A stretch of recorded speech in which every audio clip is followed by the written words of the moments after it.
Kevin Smith was one of 15,000 Americans who stopped using smokeless tobacco and other tobacco products in 2002. He died. Kevin, a business owner from Gallipolis, Ohio, started using smokeless tobacco, also known as rub, snuff, spit, or chewing tobacco, when he was only 13 years old. At age 30, he was diagnosed with cancer. Less than 18 months later, he was dead.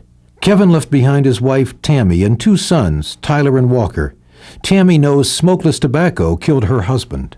I really believe that the tobacco was part of it. You know, I really believe it caused it. I think a lot of parents think it's safer than smoking. You know, you hear so many people say, well, they're not smoking, you know. Yeah. And really, in reality, it's worse, you know, if they only knew. Let's get real. It's not safer to rub, chew, or dip instead of smoking cigarettes. You will probably get addicted to smokeless tobacco faster than cigarettes because the nicotine gets into your system quicker. And don't think you're any safer from getting cancer. People who use smokeless tobacco may not be at risk for lung cancer, but they are at risk for many different oral cancers of the lips, cheeks, tongue, throat, gums, inside of the mouth, and even your larynx. That's your voice box, which lets you talk. You can also get cancer of the esophagus. That's the muscle that leads to your stomach. But maybe you'd rather be fed by a tube. Kevin Smith lost his tongue, but it took away more than that. We went and met with the doctor, and he said, I'm sorry, but, you know, the tumors took over all of your tongue now, and you're going to have to look at removing it. Kevin never lost hope. He was very, real strong.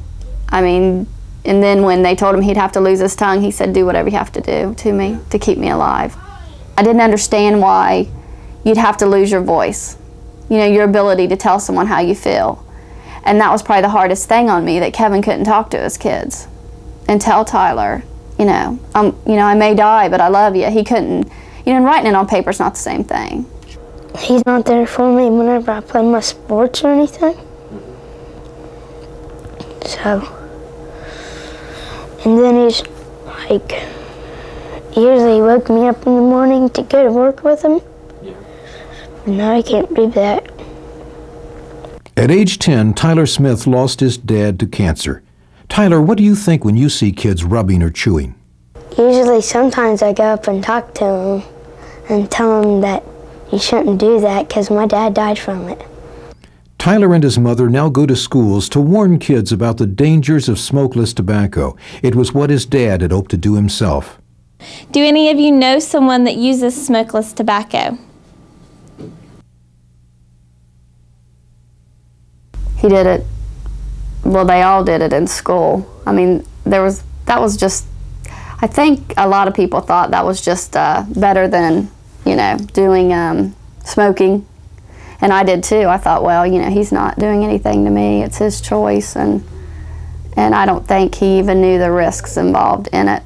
From the minute Tyler was born, that was his life, Tyler. And he was a wonderful dad. He said he didn't want Tyler to do it. He hated that he did it. And a lot of times, yeah, he did. There was quite a few times after Tyler was born that he said he was going to quit.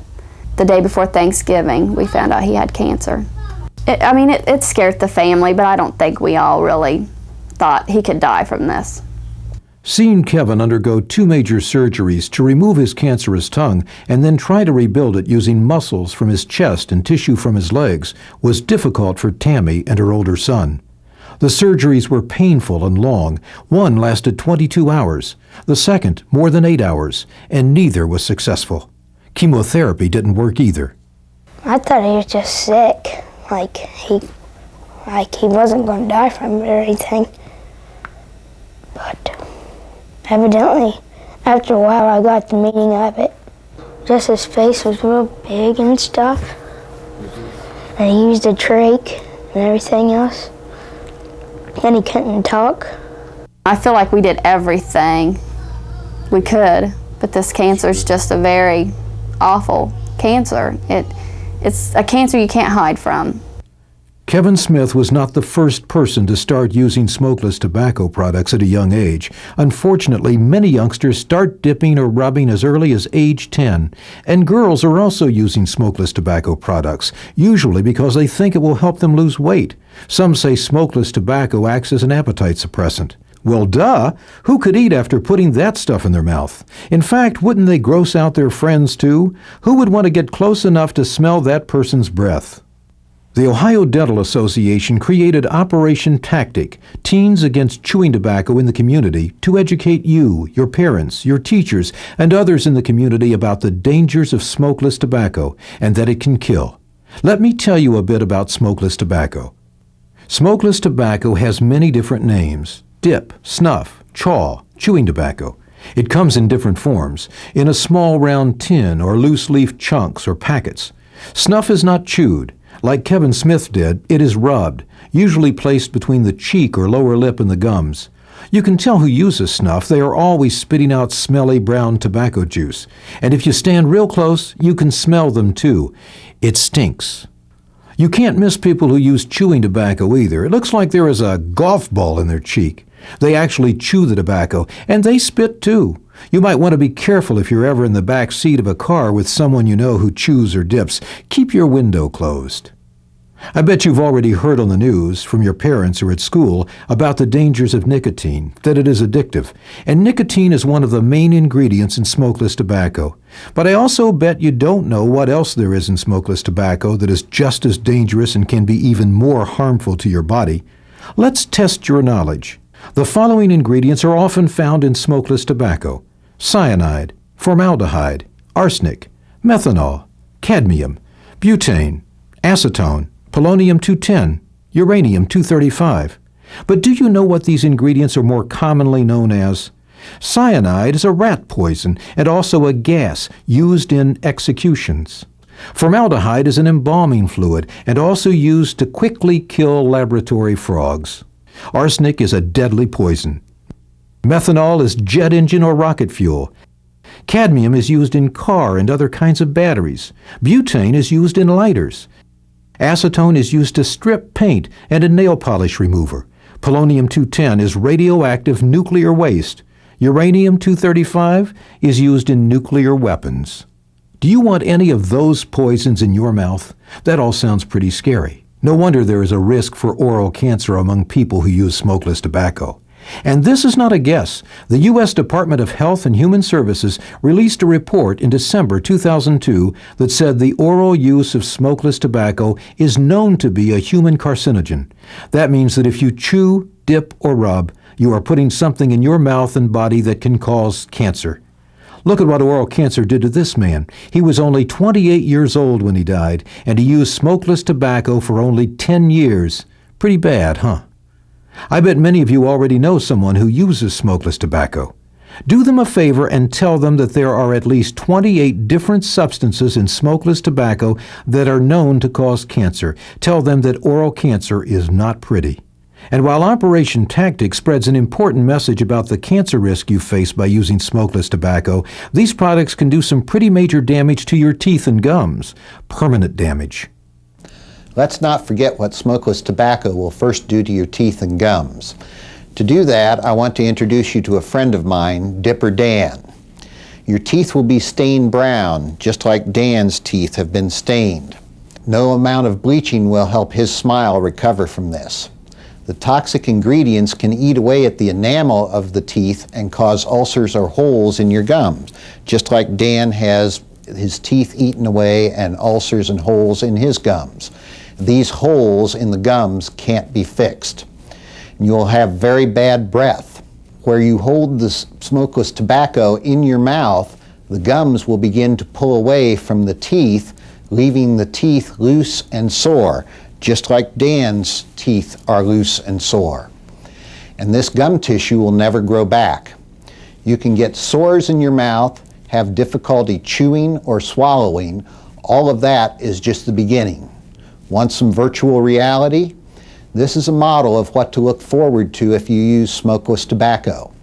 This is a very realistic demonstration of what can happen to your mouth and face, not just your teeth and gums. Dan has been using smokeless tobacco for some time. Consequently, he has some problems with his face. He has his jaw eaten through by the oral cancer, and he has a big lump on the side of his neck that's also cancer of the throat. This is the point at which the oral surgeons have to do radical work on Dan. They have to remove his mandible, which is his lower jaw, his tongue, and part of his voice box in his throat. That's pretty scary stuff, huh? But that's what can happen to you if you use smokeless tobacco products. Let's play truth or lie and test your knowledge so far. Chewing tobacco is safer to use than cigarettes. Lie. There is as much nicotine in 1 can of smokeless tobacco as there is in 60 cigarettes, and 10 times the cancer-causing nitrosamines. There are very potent cancer-causing agents in smokeless tobacco. Only regular use of smokeless tobacco causes bad breath or can cause gum disease and tooth decay. Lie. Even short-term use can cause damage to your teeth and gums, and any use is going to give you bad breath. Girls don't use smokeless tobacco. Lie. State and national surveys show that girls are using smokeless tobacco. Statistics show that as many as 1/3 of female teens have used it. We've already told you that girls use it in dieting. Some also use it for the nicotine buzz, or in a dangerous combination with alcohol for an even higher buzz. That's not only illegal, it's downright dumb, don't you think? I can quit dipping anytime I want. Lie. Chewing tobacco contains nicotine, which is a chemical that the body gets addicted to very easily. Quitting is hard because your body is saying no, even if your mind is saying yes. It is more difficult to quit dipping than to quit smoking. Dipping doesn't bother anyone else. Lie. Says who? Chewing tobacco causes ugly teeth and really bad breath. Who wants to kiss a person with bleeding gums and stained teeth? I'm wasting money. Truth. For the price of just 3 or 4 cans of smokeless tobacco, you can buy the latest CD or DVD. You can't die from using smokeless tobacco. Big lie. You're dead wrong. If you use smokeless tobacco, your chance of developing oral cancer is more than 2 times that of smokers. In 2002, nearly 7,500 Americans died of oral cancer. If Kevin can be that example, if they can look at one picture of him, when he is sick and see that, this is what can happen. And if it just makes one kid put that can down, then Kevin maybe didn't die in vain. Tell him not to do it because my dad died from it.